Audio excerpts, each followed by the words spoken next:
and welcome to Marketing Optimization with Alex Designs. I'm the host, Alex Harris, and today I have Stu McLaren. How you doing, Stu? I'm doing awesome. Thanks, Alex. Excellent. We are chatting Wishlist Member and why you need to be starting your own membership site so you can increase your revenue. To get started, I like to ask, why should someone create a membership site, and really, who's a good fit? Well, the reality is, if you have customers, they're probably congregating somewhere on the web. They're discussing you, your products, or they're discussing things of interest in that market. And so the membership site, what that does is that gives you control over that experience. And so you can enhance that, you can make that experience better, you can engage in the conversation, and it's a great way to be able to invest more into the community. You know, a lot of people look at membership sites as a great way to generate revenue, and that's definitely, certainly a great advantage to them. But there's also the flip side. Because that revenue is coming in on a recurring basis, it means you've got more that you can actually invest back in to your customers as well. So, if you're committed to providing your customers just an absolute awesome experience and you want to go deeper with them, membership sites are a great way to do it.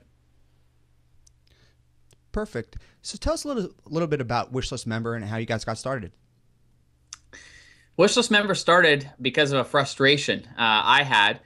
Back in 2008, I was doing a lot of consulting, and I was helping a lot of my clients on a one-on-one basis. So at the time, I think I had about 7 monthly clients, and revenue was really great. But the reality was I knew I could help a lot more people than those 7 clients. And so I was looking for a way to leverage what it is that I know with a lot more people. I started exploring the concept of a membership site and quickly found out that there were a lot of limitations. One, at the time, it was really technical. And so I'm fairly technical, like I work on a computer every day, but this was a whole nother level. This was like server scripts that I would need to tweak and change, and it was too much. So I was complaining about this to a friend of mine. His name's Tracy, who's now one of my business partners, and he suggested, well, why don't you create your own membership solution? Right.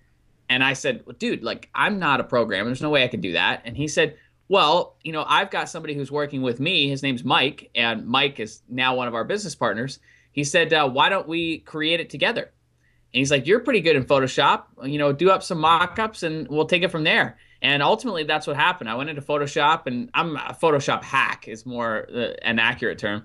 So I went into Photoshop, did some basic mock-ups, and about a month later, Mike had created the first beta version of Wishlist Member. 2 months after that, we started selling it to the public, and we really haven't looked back since. So after you've decided to create a membership site, how do you really focus on it and make it more successful? I know you have different models of what a membership site is, so just give us a little brief overview of that type of aspect.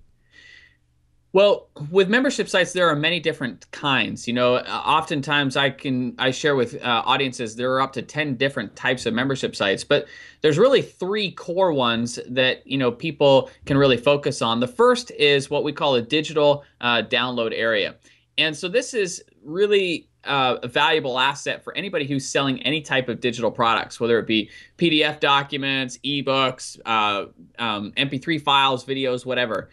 As long as it's digital, then you can put it inside of a members area. And a lot of people will ask, well, what's the advantage of doing that versus just giving them download links?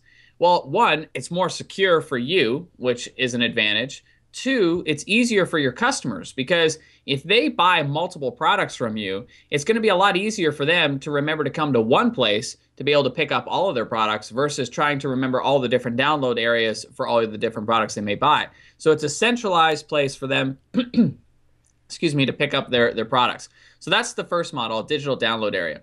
Second model is a modular course. So this is really broken down into taking people on a deep dive on a particular subject matter. And typically, just like a university course, if you will, it would be broken down into like modules and then lessons within each module. And so you may have like a 5, 6, or 7 module course, and then within each module is 7 to 10 different mini lessons. So that's a modular course, and so many people do that. They sell them on a one-time fee basis, so people pay a one-time fee to be able to access the course, and then that content is delivered one module at a time over a specified period, whether it be one module every week or what have you. The third type of membership model is what we call a publisher model. This is the most common type of membership site that most people think of when they think of memberships. It's just like a online magazine where people pay a monthly subscription to be able to access the ongoing content inside of that membership. And just like a magazine subscription, if the customer stops paying for access or stops paying their subscription fees, they stop getting access to the members area. So that is the most common type of membership. And really, the way to think about those is that you're producing fresh new content on a regular basis, and that's what your members are paying for, is to be able to have ongoing access to that. So the three types of models: digital download area, modular course, and a publisher style membership. And from each, from one of those, is there one over the other that's been a better proven recurring model? I don't know that there's one that's more beneficial from in terms of one that's better than the other. I think they really just fit different needs. Certainly, a publisher style membership has a recurring fee to it, so that's one thing that makes that attractive. But a modular course, similarly, is very attractive to a lot of people too, because you can set that up and it's a one-time setup. And then that course automatically gets delivered to people on an ongoing basis. And typically you're charging a much higher fee. So it's more of a condensed learning environment versus a publisher style membership, which is really more about ongoing content, but also there's definitely a community aspect to it as well. I like a publisher style membership because I feel it's a much more stable business model. But I've also got modular courses that are being delivered every single day, and I've got a digital download area. So I'm a big fan of all three. And as far as the marketing or getting into the psychology of getting someone to sign up for your membership site, do you create a custom buying loop to get them into hooking them into a membership through a free trial? What different ways are you marketing the membership sites? I always recommend that people market their membership sites by using content as the way to draw people in. So I teach a variety of different models for this, and one framework that I'll share with your audience is called the what and how technique. And so one of the things that we always recommend is you produce free content that naturally leads people to wanting your paid content. So how do you go about doing that? Well, the what and how technique is a great example of how to use this. And essentially what you do is your free content teaches people what to do, and your paid content shows people how to do it. So if somebody is consuming an article that's teaching them what to do, the natural next thought process is going to be, okay, this is great. This tells me what I need to do. Now, how do I go about doing it? And that's why the free content naturally leads to the paid content, and it's just a great little technique to use that leverages content that you're probably already producing. All you need to do is just kind of shift your focus and be more strategic about it so that your free content naturally leads people to paid. So what's a good example? Let's just say that you were teaching people how to run a faster marathon as an example. What you may do is produce a free article that teaches people what to do to prepare for their first marathon. And some of the things might be, number one, pick a race. Number two, create a training plan. Number three, eat properly. That could be teaching people what to do. Well, what would be in the paid membership? Well, perhaps inside the paid membership, you had a directory of all the races across the country that were not only sorted by geographic location, but perhaps were also sorted by fastest times. So if somebody's looking to improve their personal best in a marathon or any type of race, and they could search that directory and find, on average, what are the fastest types of races. I know there's a marathon and a half marathon that's not too far from me here, and they have marketed themselves as the fastest marathon in Canada. One of the reasons is because a quarter of the race is actually downhill. And so the average times are a lot faster. So that's something that would be of value to somebody inside the membership site, is just seeing not only the geographic location where all these races are located and dates and so forth, but also being able to sort them based on features like speed. So that would be one thing that could be included, teaching people how to, go about doing it, how to pick a race that's right for them. Right. Another thing could be training plans, for different levels of a runner, somebody just beginning, intermediate, or advanced. Also, training plans for different distances, training plans for different types of lifestyles. So again, you can see now is a shift from teaching people what to do and really showing them how to do it inside the members area. If they were talking about nutrition and meal plans, perhaps you provide recipes and shopping lists and things of that nature inside the members area, making it easier for your members. So the what and how technique is a great way to use existing content to draw people into your membership. Free content teaches people what to do. Paid content shows people how to do it. I like that, the what and how concept. That's really educational, and it seems pretty simple, but I think once people are able to set themselves apart and look at their business from an outside perspective, they can figure out what their what and their how is to really market it. So we've figured out what membership site that we want to create. We learned how to market it. So now you're getting a core foundation in there and building your tribe. How do you increase the lifetime value of those customers and continuously increase your revenue? The bottom line for success with a membership site is all about retention. So keeping your members.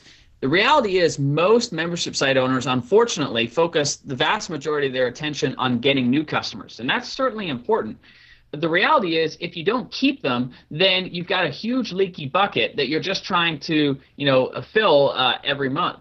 What I'd rather do is have a core group of members that are consistently loyal, staying with me month after month after month, because that gives you that base of which you can continue building on from that point forward. So how do you keep members happy? Well, one of the things that I share a lot with our customers is that when a member signs up to your site, they first come for the content, but they stay for the community. So they come for the content, but they stay for the community. A community built into a membership site is like glue. It's what makes your site sticky. People form relationships with you. They form relationships with each other. And the only real way for them to have that connection is to be part of the membership. So that's what keeps them a part of it. Another thing that really works as far as retention is creating anticipation for upcoming content. My wife and I were huge fans of the show 24 when that was, available. And we could not watch that show week to week because it would kill us. We couldn't wait until the next episode. So we would end up watching, wait for the DVDs, and then inevitably we would go to bed and we'd be like, oh, let's just watch one episode. And in that episode, Jack Bauer would save the day and the world was great. And then right at the end, inevitably, something catastrophic would happen. And we were left like, what's going to happen? What's going on? And of course, we would have to watch the next episode. Well, that type of anticipation is what we want to apply to our membership sites. We want to create anticipation for upcoming content so that people have something to look forward to. If they don't have something to look forward to, then they are going to question the value that they're getting, and they're probably going to drop off. So anticipation is a really compelling, strong psychological factor that keeps people from month to month. And so these are, a couple things. Another thing that I would say as far as retention is communication.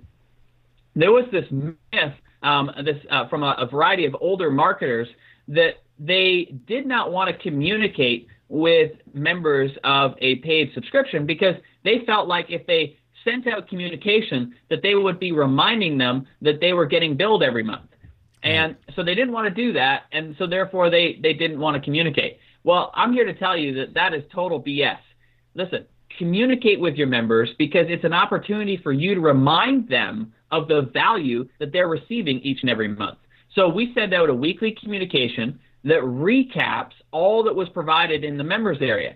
Now, the benefit to this is that for the member, it makes it fast and easy for them to quickly dive into the membership. They don't have to go necessarily and sift and sort through. We highlight some of the top articles. Also, we highlight some of the hot conversations that are happening inside of the forum. So again, it draws interest to the community aspect as well and allows them to quickly dive right into the conversation. So communicate with your members often. Do it weekly at a minimum is my recommendation. And that's another great way to remind your members of the value that they're receiving. So there's a variety of retention tips there. One certainly has to do with content and creating anticipation for it. One has to do with the community aspect, and one has to do with communication. Absolutely. It's so easy to essentially resell to the people who have already bought from you. So make those people happy and figure out what's happy and just do more of that. Yeah, and that's, we talk about profitability. That's what increases the lifetime value of that customer. I mean, the longer they stay, the more valuable they become. And so, the cost of acquisition goes down, over the lifetime value of the customer if you can keep them a lot longer. So, it pays to invest in the members who have already, raised their hand, put out their credit card and said, yeah, I want to be a part of this. Invest in those people, and you'll definitely have a much more profitable and successful membership site in the long run. Absolutely. That's some great value in those tips right there. Lastly, let's conclude by telling people how they can find out more about Wishlist Member. So real easy. All you need to do is just go to wishlistmember.com.